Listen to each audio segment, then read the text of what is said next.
آپ تمام بیٹھے ہوئے بچیاں اس بات کی پوری نیت کریں کہ ہمارے بھی زندگی میں یہ دن آئے گا انشاءاللہ، اس کے لیے محنت کرنا پڑے گا۔ قرآن کی حفاظت کے لیے اللہ نے دو چیزوں کے ذریعے سے قرآن کی حفاظت کی، ایک قرآن کی کتابت سے قرآن کی حفاظت ہوئی، ایک قرآن کو سینے میں محفوظ کرنے کے طریقے سے قرآن کی حفاظت ہوئی۔ پوچھا گیا کتابت قرآن کی کب تک باقی رہے گی؟ تو قیامت تک۔ جب قیامت آئے گی قرآن کے الفاظ آسمان پر اٹھا دیے جائیں، مگر جو سینے میں محفوظ قرآن ہوگا وہ قرآن کب تک باقی رہے گا؟ حدیث میں ہے قرآن کی آیتیں پڑھتے جا اور جنت کے درجے چڑھتے جا۔ تو اس کا مطلب کیا ہوا؟ حافظ قرآن کو جنت میں ڈالنے تک قرآن اس کے سینے میں محفوظ رہے گا۔ کہاں تک؟ جنت۔ اللہ ہم سب کو جنت کا ٹھکانہ نصیب کرے۔ قرآن میں اللہ خود فرماتا ہے انا نحن نزلنا الذکر وانا لہ لحافظ، ہم نے ہی اس قرآن کو اتارا ہے اور ہم نے ہی اس کی حفاظت کی اور اس کے نگہبانی کی ذمہ داری لی۔ اللہ نے اس قرآن کی حفاظت کی ذمہ داری لی، یعنی اس قرآن کی حفاظت کرنا یہ اللہ کی صفت ہے۔ اللہ نے اپنے فضل سے اس صفت کو حافظ قرآن کے لیے خاص کر دیا، بہت بڑی نعمت۔ اس صفت کو حافظ قرآن کے لیے اپنے فضل سے خاص کر دیا۔ جو بھی انسان ہوگا حافظ قرآن ہوگا وہ قرآن کو یاد رکھے گا اور قرآن کی حفاظت کرے گا۔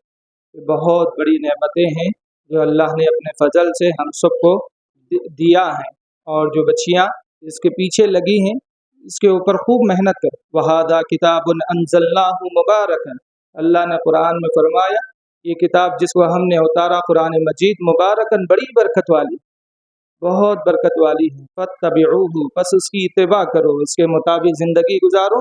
وَاتَّقُوهُ، اور اس کی نافرمانی سے بچو۔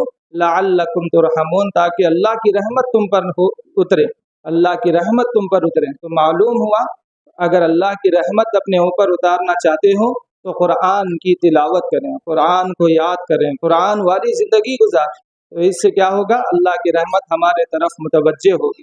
ہم حافظ قرآن بن رہے ہیں۔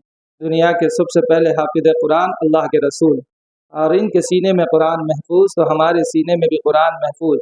یہ نسبت نبی سے ہماری لگ رہی ہے قرآن کی وجہ سے، یہ بہت بڑی نسبتیں ہیں، بہت بڑا معاملہ ہے۔ حدیث میں ہے اللہ کا قرب حاصل کرنا چاہتے ہو تو قرآن سے بڑھ کر کوئی ذریعہ نہیں کہ اللہ کا قرب حاصل کر سکے۔ تو آپ سب انشاءاللہ اس کے پیچھے جم کے محنت کریں گے انشاءاللہ۔ خالی مدرسے کے اوقات میں پڑھنے سے کوئی حافظ قرآن نہیں بنتا بھائی، اپنی انفرادی اور ذاتی محنت بھی کرنا پڑتا۔ تہجد میں سب سوئیں گے، تم گھر میں اٹھ کے پڑھنا پڑے گا۔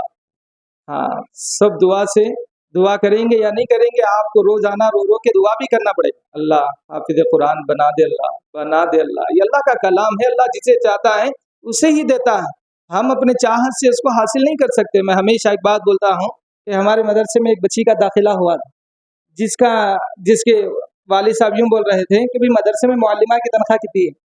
تو مدرسے میں معلمہ کی تنخواہ سے آپ کو کیا لینا دینا ہے بھائی؟